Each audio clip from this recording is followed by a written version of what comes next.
जिसने तुम्हें मझधार में छोड़ दिया, फिर उसे कोई हक नहीं यह जानने का कि तुम किनारे तक पहुंचे या नहीं। नमस्कार प्यारे साथियों, हमारे YouTube चैनल में आप सभी प्रियजनों का दिल से स्वागत है। दोस्तों, आज की कहानी एक राजा के अहंकार और गरीब किसान के भाग्य की है। कहानी बहुत ही ज्ञानवर्धक और प्रेरणादायक है, इसलिए आप सभी कहानी के अंत तक हमारे साथ बने रहें। और चैनल पर नए हैं तो हमारे चैनल को सब्सक्राइब करके बेल आइकन ऑन कर लें। मित्रों, प्राचीन समय की बात है। नंदनपुर नामक किसी गांव में हरिया नाम का एक किसान रहता था। वह किसान बड़ा ही निर्धन था। उसके परिवार को 2 वक्त की रोटी भी बड़ी मुश्किल से नसीब हो पाती थी। किसी तरह उस किसान का परिवार गरीबी में अपना जीवन गुजार रहा था। कुछ दिनों के बाद उस किसान के घर में एक बच्चे का जन्म हुआ।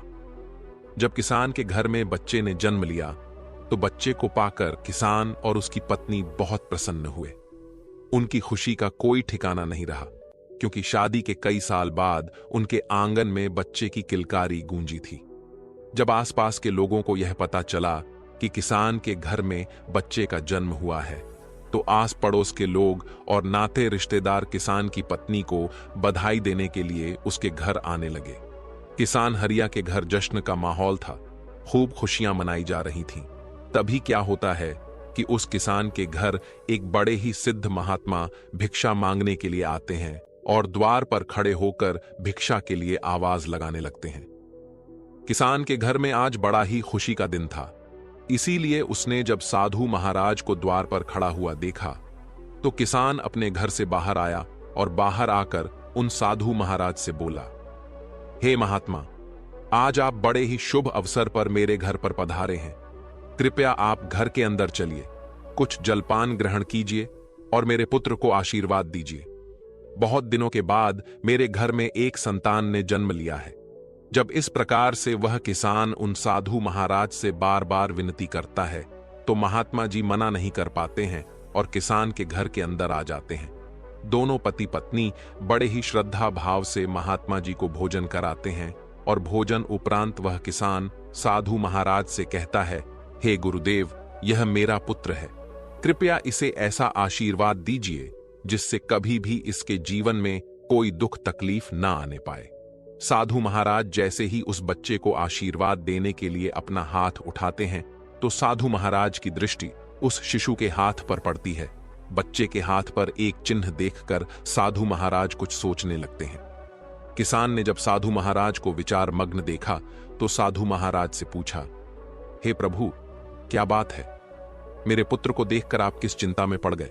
सब कुशल मंगल तो है ना? साधु महाराज बोले, बेटा, चिंता की कोई बात नहीं है, सब कुशल मंगल है। तुम्हारा पुत्र तो बड़ा ही किस्मत वाला है, क्योंकि तुम्हारे घर में जिस बच्चे ने जन्म लिया है और इसके हाथ पर जो चिन्ह बना हुआ है, यह इशारा करता है कि तुम्हारे पुत्र के भाग्य में राजयोग लिखा हुआ है और यह 16 वर्ष की अवस्था में ही एक नगर का राजा बन जाएगा। महात्मा की यह बात सुनकर किसान को भरोसा नहीं हुआ और बोला, महाराज, यह कैसे संभव है? किसी गरीब का पुत्र भला राजा कैसे बन सकता है? तो इस पर महात्मा जी उस किसान को समझाते हुए बोले, बेटा, ईश्वर की इस दुनिया में हर काम संभव है। इसने अपने पिछले जन्म में कोई ऐसा पुण्य कर्म किया है जिसके कारण इस जन्म में इस बालक को राजपाट नसीब होगा। आगे समझाते हुए वह महात्मा जी बोले, बेटा, जैसे ही तुम्हारे पुत्र की अवस्था 16 वर्ष की होगी तो इस नगर का जो राजा है उसकी इकलौती पुत्री से तुम्हारे पुत्र का विवाह होगा और विवाह के बाद राजा की धन दौलत और गद्दी पर तुम्हारे पुत्र का अधिकार हो जाएगा। यह सब बातें मैं तुम्हें ऐसे ही नहीं बता रहा हूं, इस बच्चे की हाथों की लकीरें यह सब बता रही हैं। दोस्तों, साधु महाराज की इन बातों को जब किसान और उनकी पत्नी ने सुना तो इन बातों को सुनकर उन्हें बड़ी खुशी होती है कि हमारे घर में किसी साधारण संतान ने नहीं बल्कि एक राजा ने जन्म लिया है। जब इस बात की खबर नगरवासियों को चलती है कि किसान का बेटा एक दिन इस नगर का राजा बनेगा तो दूर दूर से लोग उस किसान के पुत्र के दर्शन के लिए उसके घर आने लगते हैं। एक तरफ तो किसान के घर पर दूर दूर से लोग आ रहे थे, उधर जो उस नगर का राजा था जिसकी पुत्री के साथ में साधु ने विवाह की भविष्यवाणी की थी, वही राजा शिकार खेलने के लिए जंगल को जाता है। जंगल में जाकर वह अपना शिकार तलाश करने लगता है। तभी राजा की दृष्टि एक हिरण पर पड़ती है। हिरण देखकर राजा अपना घोड़ा उस हिरण के पीछे दौड़ा देता है और उस हिरण का पीछा करते हुए राजा बहुत दूर निकल जाता है। उसके साथ में जो सैनिक थे वह भी पीछे छूट जाते हैं। राजा काफी देर तक उस हिरण का पीछा करता है, लेकिन वह उस हिरण का शिकार नहीं कर पाता है, क्योंकि घने जंगल होने के कारण हिरण राजा की नजरों से ओझल हो जाता है। राजा को अपने शिकार का पीछा करते करते बहुत देर हो चुकी थी। इस कारण प्यास के मारे राजा का गला सूखने लगता है। पानी की तलाश में राजा ने चारों तरफ अपनी नजर दौड़ाई, लेकिन आसपास उसे ऐसा कोई पानी का स्रोत नजर नहीं आया जहां जाकर वह अपनी प्यास बुझा सके। पानी की तलाश में राजा जब कुछ और आगे बढ़ता है तो उसे एक गांव नजर आता है। साथियों, यह वही गांव था जिस गांव में उस किसान के घर में एक बच्चे ने जन्म लिया था। जब राजा उस गांव के और नजदीक पहुंचा तो उसे गांव के बाहर एक कुटिया नजर आई, जहां एक साधु महाराज कुटिया के बाहर ध्यान मग्न बैठे हुए थे। राजा महात्मा जी के पास में पहुंचा, महात्मा जी को प्रणाम किया और प्रणाम करके राजा बोला, हे महाराज, मुझे बहुत जोरों की प्यास लगी है। यदि कुछ जल मिल जाए तो आपकी बड़ी मेहरबानी होगी। साधु बोले, राजन, आप थोड़ा इंतजार करिए, मैं अभी आपके लिए पानी लेकर आता हूं। और इतना कहकर महात्मा जी कुटिया के अंदर चले गए। जब महात्मा जी थोड़ी देर में बाहर आए तो उनके हाथ में एक जल से भरा हुआ लोटा था। साधु महाराज ने जल से भरा हुआ लोटा राजा को पकड़ाया। राजा ने पानी पीकर अपनी प्यास बुझाई। पानी पीकर राजा जैसे ही चलने को हुआ तो उसकी दृष्टि उन लोगों पर पड़ गई जो इकट्ठी होकर किसान के घर उसके पुत्र का दर्शन करने के लिए जा रहे थे। मित्रों, जब राजा ने बहुत से लोगों को जाते हुए देखा तो यह देखकर उसने उन महात्मा जी से पूछा, हे गुरुवर, ये इतने सारे लोग इकट्ठे होकर कहां जा रहे हैं? राजा के पूछने पर साधु ने बताया, राजन, यह सब लोग इकट्ठे होकर उस किसान के घर जा रहे हैं जहां कुछ समय पहले एक बच्चे ने जन्म लिया है। जब राजा ने पूछा, महात्मा जी, उस बच्चे में ऐसी क्या खूबी है जो सभी लोग उस बच्चे के दर्शन को जा रहे हैं? तो इस पर महात्मा जी बोले, राजन, उस बच्चे के हाथ पर एक ऐसा नीला निशान बना हुआ है जिसका होना इस बात का संकेत है कि वह इस राज्य का राजा बनेगा। राजा बोला, महात्मा जी, ये सब झूठी बातें हैं। ऐसा कभी नहीं हो सकता, क्योंकि इस राज्य का राजा तो मैं हूं। भला मैं उस गरीब किसान के पुत्र को अपने राज्य का राजा क्यों बनाऊंगा? साधु बोले, राजन, कोई इंसान ना तो किसी को राजा बना सकता है और ना ही रंक बना सकता है। बनाने वाला और बिगाड़ने वाला तो कोई और ही होता है। और रही बात उस किसान के पुत्र की राजा बनने की, तो मैं आपकी जानकारी के लिए बता दूं कि आज से 16 वर्ष के बाद उस किसान के पुत्र का विवाह आपकी इकलौती बेटी के साथ में होगा और विवाह के बाद वह इस नगर का राजा बन जाएगा। राजा ने कहा, महात्मा जी, कौन सी बेटी? किसकी बेटी? मेरे तो कोई औलाद ही नहीं है, फिर आपकी भविष्यवाणी कैसे सच साबित हो सकती है? साधु महात्मा बोले, राजन, आज से 1 वर्ष के बाद में आपकी रानी की कोख से एक कन्या जन्म लेगी। उसी कन्या के साथ में इस गरीब किसान के पुत्र का विवाह होगा और विवाह के उपरांत वह इस नगर का राजा बन जाएगा। साथियों, साधु महाराज के मुख से जब राजा इन बातों को सुनता है तो इन बातों को सुनकर वह खुश होता है और दुखी भी होता है। खुश इसलिए होता है क्योंकि राजा की कोई संतान नहीं थी। जब उसे पता चलता है कि उसके घर में भी एक कन्या जन्म लेगी, वह भी एक बेटी का बाप बनेगा, तो यह जानकर राजा को बड़ी खुशी हुई। लेकिन उसके दुख का कारण यह था कि जैसा साधु महाराज ने बताया कि तुम्हारी पुत्री का विवाह गरीब किसान के बेटे से होगा, तो यह जानकर राजा दुखी हो जाता है और उसे गुस्सा भी आता है। राजा अपने मन में विचार करता है कि आखिर एक मामूली से किसान का बेटा मेरा दामाद कैसे बन सकता है? मैं कदापि ऐसा नहीं होने दूंगा। यह विचार कर राजा उन साधु महात्मा से कहता है, आपको क्या लगता है, एक मामूली से किसान के बेटे के साथ में मैं अपनी पुत्री का विवाह कर दूंगा? महात्मा ने कहा, राजन, जो उस बच्चे के भाग्य में लिखा हुआ है उसे कोई नहीं मिटा सकता, क्योंकि विधाता का लिखा तो पत्थर की लकीर होता है, कोई उससे छेड़छाड़ नहीं कर सकता। दोस्तों, उस राजा को अपनी ताकत पर बड़ा ही घमंड था। उसने कहा, महात्मा जी, चाहे कुछ भी हो जाए, मैं अपनी बेटी का विवाह उस 2 कौड़ी के किसान के बेटे से हरगिज नहीं होने दूंगा। और रही बात विधाता के लिखे की, तो मुझ में इतना सामर्थ्य है कि मैं उस विधाता के लिखे को भी मिटा के रख दूंगा। महात्मा जी ने मुस्कुराते हुए कहा, राजन, मैं भी यही हूं और आप भी यही हो। पहले वह समय आने दो, फिर देखते हैं कि क्या होता है, कौन किस पर भारी पड़ता है। राजा ने कहा, ठीक है महात्मा जी, समय आने दो, फिर आप देखना। यह कहकर राजा साधु महाराज को प्रणाम करके अपने घोड़े पर सवार होकर अपने महल को चल देता है। महल पहुंचकर राजा विचार करता है, ऐसा क्या किया जाए जिससे सांप भी मर जाए और लाठी भी न टूटे। मैं ऐसा क्या करूं कि ऐसी नौबत ही नहीं आए कि मुझे अपनी बेटी का विवाह उस गरीब किसान के बेटे से करना पड़े। पूरी रात राजा इसी कश्मकश में गुजार देता है। काफी सोचने के बाद उसे एक युक्ति नजर आई। अगले दिन राजा अपना ब्राह्मण भेष बनाकर उस किसान के गांव में जाता है। गांव पहुंचकर जब उसने गांव वालों से पूछा कि उस किसान का घर कौन सा है जिस घर में कुछ दिन पहले एक बच्चे ने जन्म लिया है, तो गांव वालों ने उस गरीब किसान के घर का पता बता दिया। पता पूछकर राजा उस किसान के घर पर पहुंचा और बाहर से ही आवाज लगाई, क्या कोई घर में है? हमें कुछ दान करो, हम भूखे ब्राह्मण हैं। आवाज सुनकर किसान अपने घर से बाहर आता है और ब्राह्मण को प्रणाम करता है और कहता है, हे महाराज, मैं आपकी क्या सेवा कर सकता हूं? तब ब्राह्मण बना राजा कहता है, हमें कुछ दान दे दो, हम बहुत दूर से चलकर आए हैं। आगे ब्राह्मण किसान से कहता है, मैं भाग्य भी देखता हूं, मुझे ऐसा लग रहा है कि तुम्हारे घर में कोई पुत्र भी है और तेरे पुत्र के दाएं हाथ में नीले रंग का निशान है। किसान कहने लगा, हां बाबा। ब्राह्मण कहने लगा, हम सब कुछ जानते हैं, आप उस पुत्र को हमें दिखा दो। वह किसान अपने पुत्र को घर से लेकर बाहर आया और ब्राह्मण को दिखाने लगा। इसके बाद ब्राह्मण कहने लगा, यदि यह पुत्र तुम्हारे साथ रहेगा तो 16 साल के बाद इसकी मृत्यु हो जाएगी, और यदि तुम इस बच्चे को किसी को दान कर दोगे तो 16 वर्ष बाद वह तुम्हें लौटा जाएगा, और यदि तुम इस बच्चे को अपने पास रखना चाहते हो तो यह मर जाएगा। इस बात को सुनकर किसान रोने लगा और कहने लगा, बाबा, हम अपने बच्चे को अपने से अलग नहीं कर सकते हैं। ब्राह्मण कहने लगा, यदि तुम किसी और को नहीं देना चाहते तो मुझे इसे दे दो, 16 वर्ष के बाद इसे मैं तुम्हें लौटा दूंगा।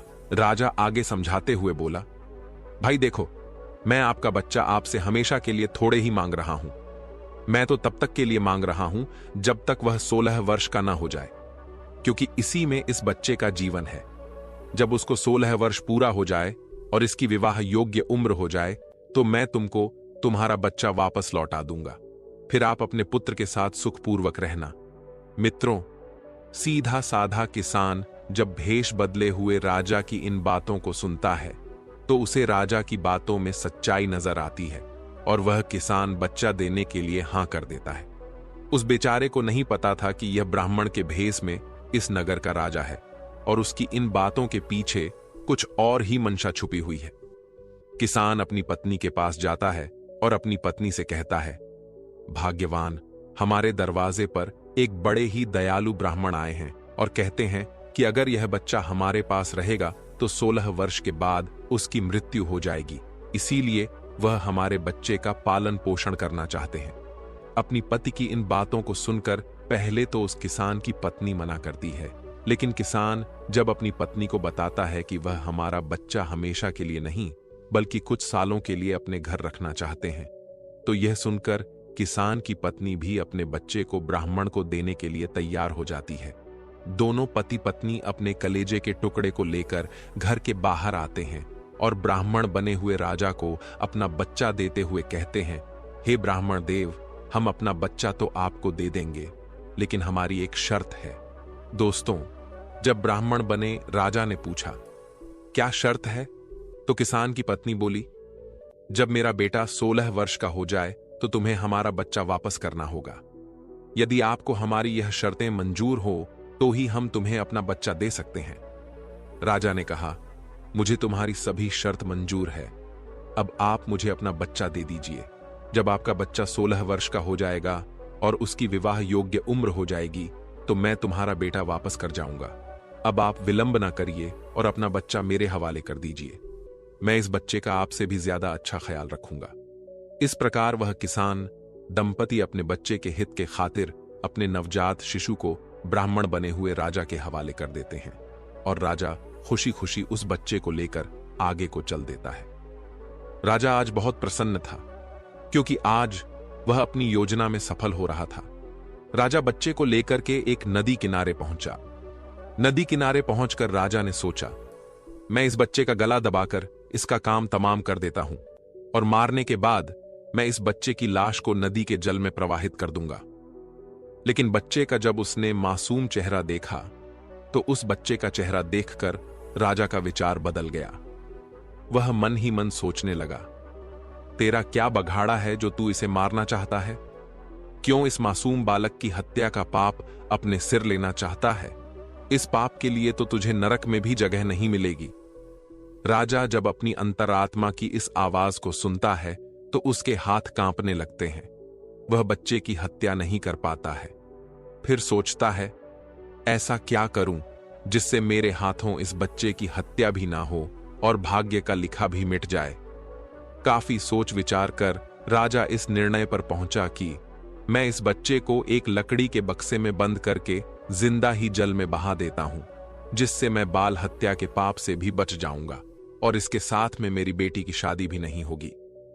दोस्तों, यही विचार कर राजा एक ऐसा संदूक तैयार करता है जिसमें बच्चे को सांस भी मिलती रहे और वह पानी में भी ना डूबे।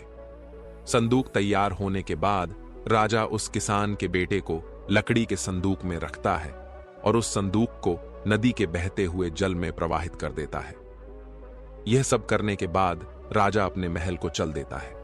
आज राजा बहुत ही प्रसन्न था कि आज मैंने विधाता के लिखे को मिटा दिया, क्योंकि राजा सोच रहा था कि जिस संदूक को मैं बहाकर आया हूं, वह संदूक जब गहरी नदी में जाएगा और नदी में कोई बवंडर पड़ेगा तो नदी के बवंडर में फंसकर संदूक डूब जाएगा और उस बच्चे की मृत्यु हो जाएगी। जब बच्चा ही नहीं रहेगा फिर कैसे इसके साथ में मेरी बेटी का विवाह होगा? यही सोचकर राजा बड़ी खुशी के साथ में अपने नगर को लौट गया। मित्रों, वह राजा उस किसान के बच्चे को नदी में बहाकर वहां से चला गया। इधर क्या हुआ कि वह संदूक बहता हुआ किसी अन्य नगर के किनारे पर जा पहुंचा। उस नगर का एक धनवान सेठ रोज सुबह सवेरे ही नदी में स्नान करने के लिए आता था। उस दिन जब वह सेठ नदी पर स्नान करने आया तो उसे नदी के जल में बहता हुआ संदूक नजर आया। सेठ ने जल में बहते हुए संदूक को देखा तो बहते हुए उस संदूक के पास में पहुंच गया और उस संदूक को खोल कर देखने लगा। जैसे ही सेठ ने संदूक खोलकर देखा तो उसने देखा कि संदूक में एक नवजात शिशु बड़े आराम से लेटा हुआ है और अपने पैर का अंगूठा चूस रहा है। यह देखकर तो सेठ के आश्चर्य की सीमा ना रही। सेठ ने तुरंत बच्चे को उठाया और उसे सीने से लगा लिया। सेठ ने सोचा, मैं रोज गंगा स्नान के लिए आता हूं, मां गंगा की मैं आस्था रखता हूं, इसीलिए मां गंगा ने प्रसन्न होकर मुझे यह बच्चा भेंट किया है। मां गंगा बड़ी दयालु है जो मेरी गोदी में उसने इतने प्यारे बच्चे को डाल दिया।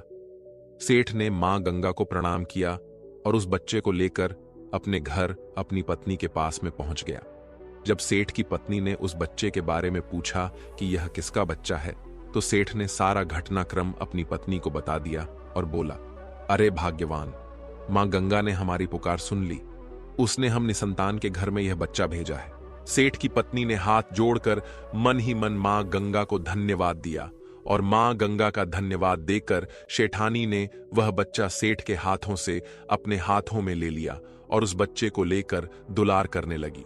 सेठ और शेठानी ने खूब लाड़ प्यार से उस बच्चे का पालन पोषण किया, खूब पढ़ाया लिखाया और इस योग्य बना दिया कि वह अपने पैरों पर खड़ा हो सके। इस तरह उस किसान के पुत्र को सेठ और शेठानी के घर में रहते हुए पूरे 16 वर्ष बीत गए और वह बच्चा अब एक युवा बन चुका था। एक दिन वह बच्चा अपने दोस्तों के साथ में खेल रहा था। तभी वहां से दूसरे राज्य के राजा की सवारी निकली। साथियों, जिस समय उस राजा की सवारी निकल रही थी उसी समय एक छोटा सा बच्चा कहीं से घूमता हुआ राजा के काफिले के सामने पहुंच गया और काफिले के आगे जाकर खड़ा हो गया। राजा का काफिला तो अपनी धुन में चला जा रहा था। उस छोटी से बच्चे पर किसी का ध्यान नहीं गया। उधर अपने दोस्तों के साथ में खेलते हुए सेठ के लड़के की नजर उस बच्चे पर पड़ गई, तो उस बच्चे को देखकर चिल्लाते हुए राजा के काफिले की तरफ भागा और बड़ी ही फुर्ती से उसने उस मासूम को बचा लिया। मित्रों, जिस राजा का वह काफिला जा रहा था वह वही हो राजा था जिसने कई साल पहले उसे नदी में बहा दिया था, और वह लड़का जिसने मासूम बच्चे की जान बचाई वह वही लड़का था जिसे राजा भेष बदलकर किसान के घर से ले आया था और बाद में नदी में बहा दिया था। जैसे ही राजा की नजर उस लड़के के हाथ पर पड़ी तो हाथ पर नीला निशान देखकर राजा समझ गया कि हो ना हो यह वही लड़का है जिसे मैंने नदी में बहा दिया था, लेकिन यह जीवित कैसे बच गया। राजा ने तुरंत ही अपने काफिले को रुकने का इशारा किया और अपने सैनिकों से बोला कि जो लड़का अभी अभी काफिले के सामने से गुजरा है उस लड़के को पकड़कर हमारे पास लाए, हम उसकी बहादुरी के लिए उसे इनाम देना चाहते हैं। राजा के सैनिक तुरंत ही सेठ के लड़के के पास में पहुंचे और उसे अपने साथ बुला लाए। जब सेठ का लड़का राजा के सामने पहुंचा तो उसने राजा को प्रणाम किया और पूछा, आप कौन हो और आपने मुझे क्यों बुलाया है। राजा बोला, बेटा, हम तुम्हारे पड़ोस के राज्य के राजा हैं और तुम्हारी बहादुरी के लिए हम तुम्हें पुरस्कार देना चाहते हैं। हम तुम्हें कोई इनाम दें उससे पहले हम आपसे कुछ सवाल पूछना चाहते हैं। सेठ का लड़का बोला, कहिए राजन, आप मुझसे क्या पूछना चाहते हो। तो राजा बोला, बेटा, तुम्हारा कौन सा गांव है, कौन तुम्हारे माता पिता हैं और तुम्हारे हाथ पर यह नीला निशान कैसा है। राजा के पूछने पर वह लड़का कहता है, हे राजन, मैं पड़ोस के गांव में रहता हूं और मेरे पिता मानो सेठ बहुत ही धनवान सेठ हैं, और आप जिस निशान की बात कर रहे हैं यह निशान तो मेरे हाथ पर बचपन से है, लेकिन आप यह सब क्यों पूछ रहे हो। राजा ने कहा, बस ऐसे ही, कोई खास बात नहीं है।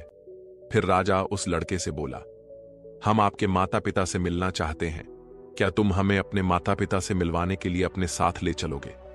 लड़का बोला, क्यों नहीं राजन, यह तो हमारा बड़ा सौभाग्य होगा कि आप हमारे घर पर पधारे। चलिए राजन, मैं अभी तुम्हें अपने माता पिता से मिलवाने के लिए ले चलता हूं। इस प्रकार वह राजा इस बात की पुष्टि करने के लिए कि यह बच्चा वही है जिसे मैंने नदी में बहाया था, उस लड़के के साथ मानो सेठ के घर पर जाता है।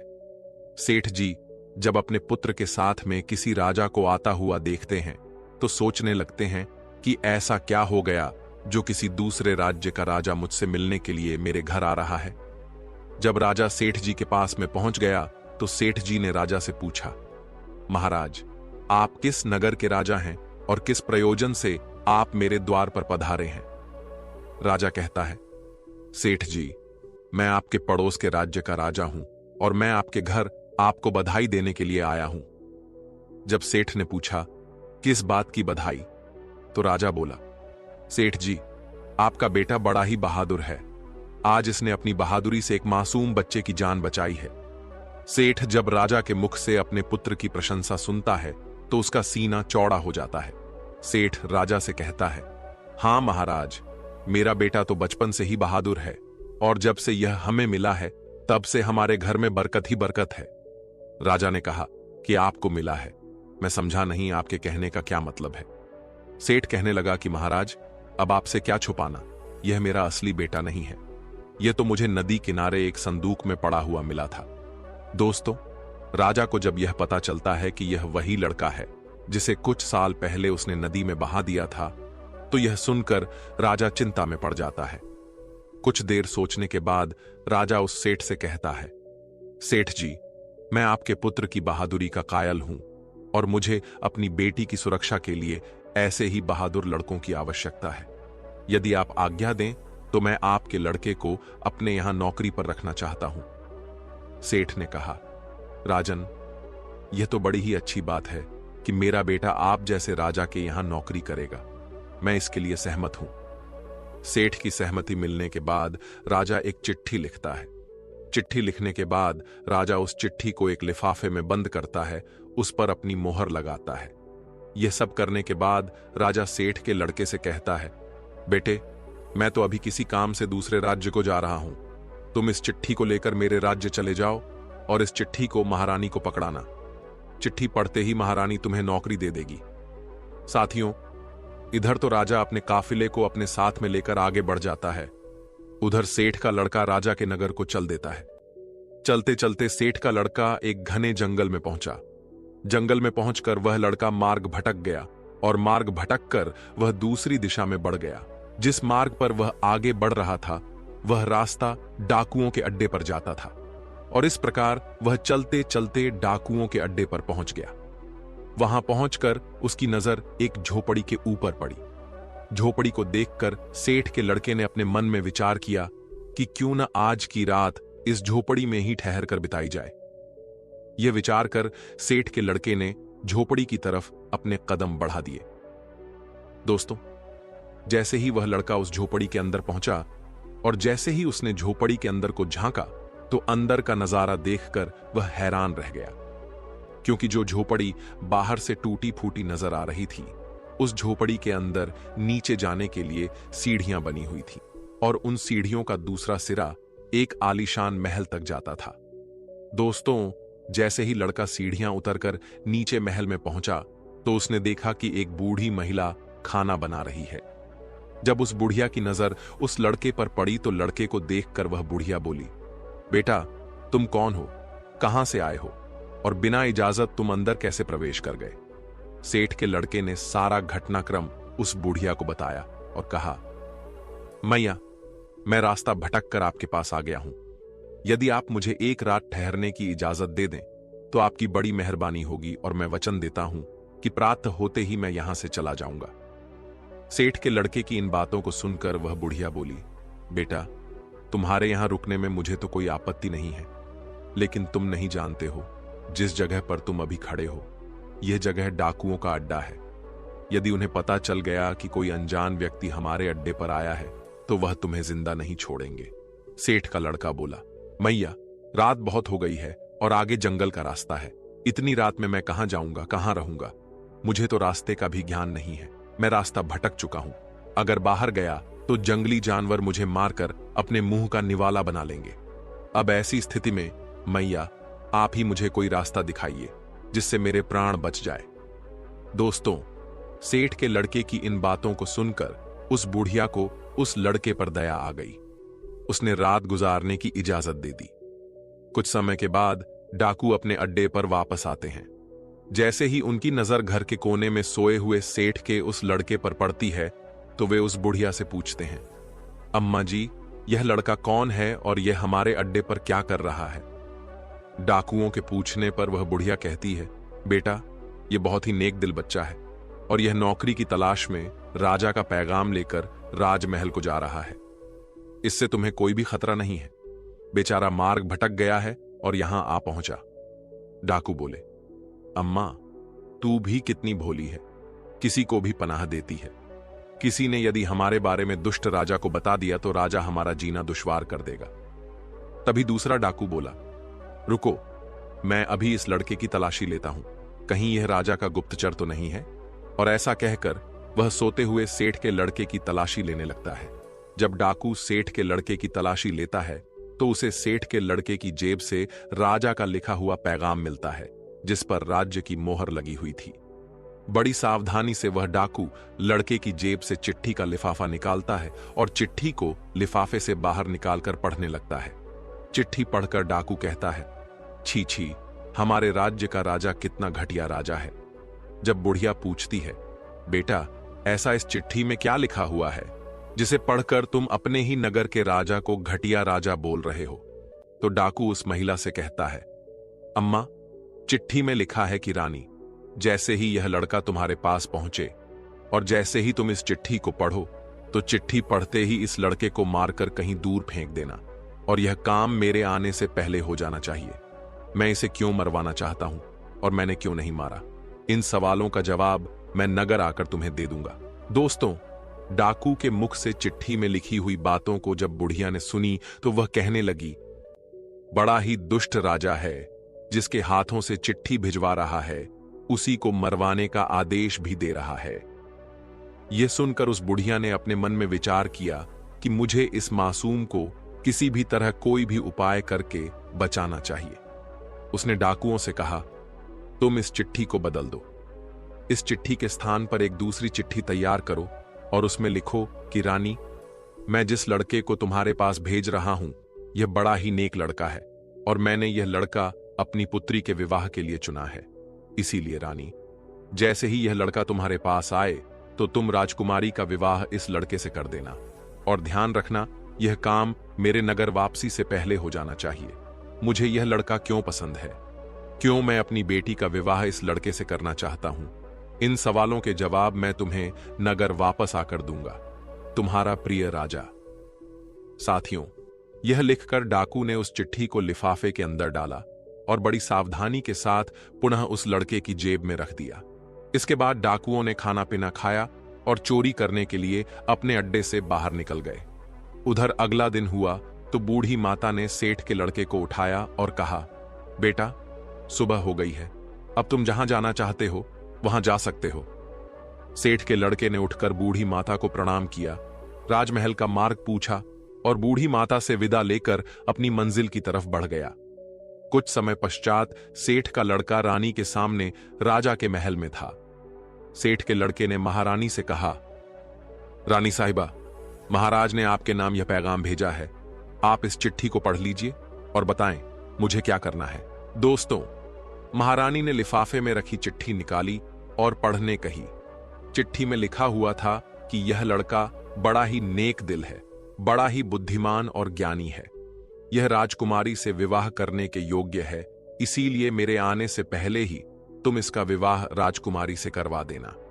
जब रानी चिट्ठी पढ़ती है तो चिट्ठी में लिखी हुई बातों को पढ़कर रानी सोचने लगती है कि महाराज को इस लड़के में ऐसी क्या खूबी नजर आई जो जल्दी से जल्दी राजकुमारी के साथ इसका विवाह करने का आदेश दिया है। महाराज इस प्रकार कैसे किसी अनजान के साथ राजकुमारी का विवाह कर सकते हैं। लेकिन फिर उसने देखा कि चिट्ठी के लिफाफे पर राजा के हस्ताक्षर थे और उनकी मोहर लगी हुई थी और उस चिट्ठी में लिखा हुआ था कि मैं तुम्हारे सभी सवालों के जवाब नगर वापस आकर दूंगा। तो यह पढ़कर रानी तत्काल ही पंडित को बुलाकर राजकुमारी का विवाह उस लड़के के साथ करवा देती है। इस प्रकार वह लड़का राजा का दामाद बनकर राजकुमारी से विवाह करके सुखपूर्वक राजा के महल में रहने लगता है। कुछ दिनों के बाद में राजा अपना काम समाप्त करके अपने नगर को आता है। राजा बड़ा ही प्रसन्न था क्योंकि उसे तो लग रहा था कि अब तक तो रानी ने उस लड़के को मरवाकर कहीं दूर फेंक दिया होगा। अब उस लड़के के साथ मेरी बेटी का विवाह कैसे हो सकता है? मैंने तो भाग्य के लिखे को ही मिटा दिया है।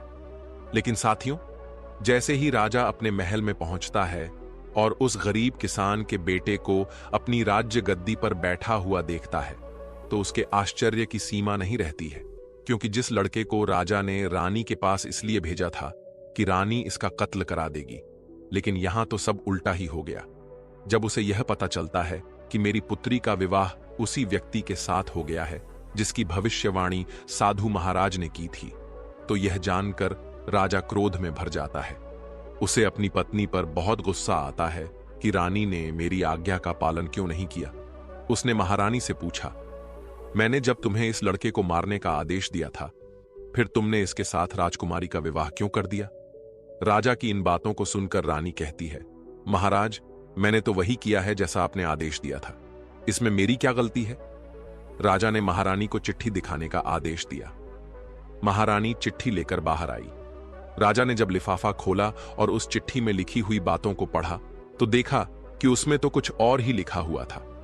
यह देखकर राजा ने बड़े ही गुस्से में आकर सैनिकों से कहा, जाओ और जाकर के उस लड़के को पकड़ कर लाओ जिसके साथ राजकुमारी का विवाह हुआ है।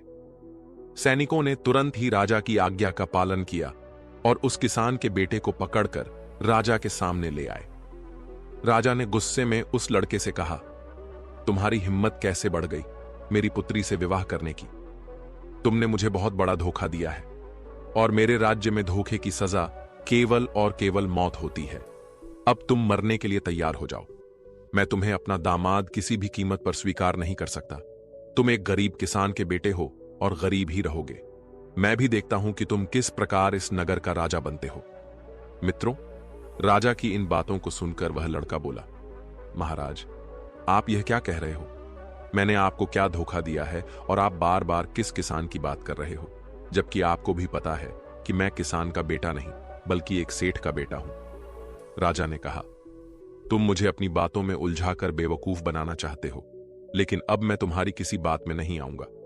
आज का दिन तुम्हारे जीवन का अंतिम दिन साबित होगा। इतना कहकर राजा अपनी तलवार उठा लेता है। राजा के हाथ में तलवार देखकर राजकुमारी राजा के सामने खड़ी हो जाती है और कहती है, पिताजी, आप जिस पर तलवार चला रहे हैं वह मेरे पति परमेश्वर हैं। उन्हें मारने से पहले तुम्हें मुझे मारना होगा। इधर राजमहल के अंदर यह सब कुछ चल रहा था कि तभी एक सैनिक राजमहल में आता है और आकर राजा से कहता है, महाराज, एक बड़े ही सिद्ध महात्मा आए हुए हैं और अभी इसी समय आपसे मिलना चाहते हैं। राजा ने कहा, ठीक है, महात्मा जी को अंदर ले आओ। आदेश मिलते ही सैनिक दौड़ा हुआ महात्मा जी के पास जाता है और उन्हें अपने साथ में ले आता है। राजा ने उठकर महात्मा जी को प्रणाम किया और उनके आने का प्रयोजन पूछा। महात्मा जी ने कहा, लगता है राजन, आपने मुझे पहचाना नहीं। जब राजा ने कहा, आप कौन हो और मुझसे क्यों मिलना चाहते हो, तो महात्मा जी ने बड़ी ही विनम्रता के साथ मुस्कुराते हुए जवाब दिया, राजन, मैं वही महात्मा हूं जिससे आप 16 साल पहले मिले थे और मैंने आपको बताया था कि आज से 16 साल के बाद में आपकी पुत्री का विवाह इस गरीब किसान के बेटे से होगा। लेकिन आपने कहा था कि मैं राजा हूं और मैं कुछ भी कर सकता हूं, लेकिन देखा राजन, जो भाग्य में होता है वही होकर रहता है। साथियों, जब राजा साधु की इन बातों को सुनता है तो हाथ जोड़कर कहता है, गुरुदेव, मुझे क्षमा कर दीजिए। आप सच कहते थे कि कोई न तो किसी का भाग्य मिटा सकता है और ना ही उसमें कोई बदलाव कर सकता है। विधि के विधान को कोई नहीं बदल सकता। जो भी जिसके भाग्य में लिखा हुआ है वह उसे मिलकर ही रहता है। मैं नियति के हाथों हार चुका हूं। महात्मा जी ने कहा, राजन, भाग्य के सामने कोई नहीं टेक सकता, इसीलिए अब तुम व्यर्थ की चिंता छोड़ो। किसान के बेटे को अपना दामाद स्वीकार करो और अपना राज्यपाठ उसे सौंपकर सुखपूर्वक जीवन व्यतीत करो। यही नियति का लेखा है और इसी में तुम्हारी भलाई है। साथियों, इस प्रकार वह राजा अपना सारा राज्यपाठ किसान के पुत्र को सौंप देता है। पूरे नगर में राजा की चर्चा होने लगती है कि राजा बड़ा ही नेक दिल इंसान है, जो उसने अपनी पुत्री का विवाह एक साधारण से लड़के से किया। इधर किसान का बेटा उस नगर का राजा बनकर सुखपूर्वक अपना जीवन बिताने लगता है। राजा ने भी यह सोचकर अपने अहंकार का त्याग कर दिया कि मेरे इतना सब करने के बाद भी नियति ने जो तय कर रखा था वही हुआ। साथियों, इस कहानी से हमें बहुत ही महत्वपूर्ण सीख मिलती है कि कुछ परिस्थितियां हमारे नियंत्रण में नहीं होती हैं। वह समय के अनुसार पहले से ही तय है, जिन्हें हम चाहकर भी नहीं बदल सकते। उम्मीद करता हूं दोस्तों, आपको कहानी पसंद आई होगी। कहानी अच्छी लगी हो तो वीडियो को लाइक करके चैनल को सब्सक्राइब कर लेना, साथ में बेल आइकन भी दबा देना और जाते जाते कमेंट में जरूर बताएं आपको कहानी कैसी लगी। धन्यवाद। जय श्री कृष्णा।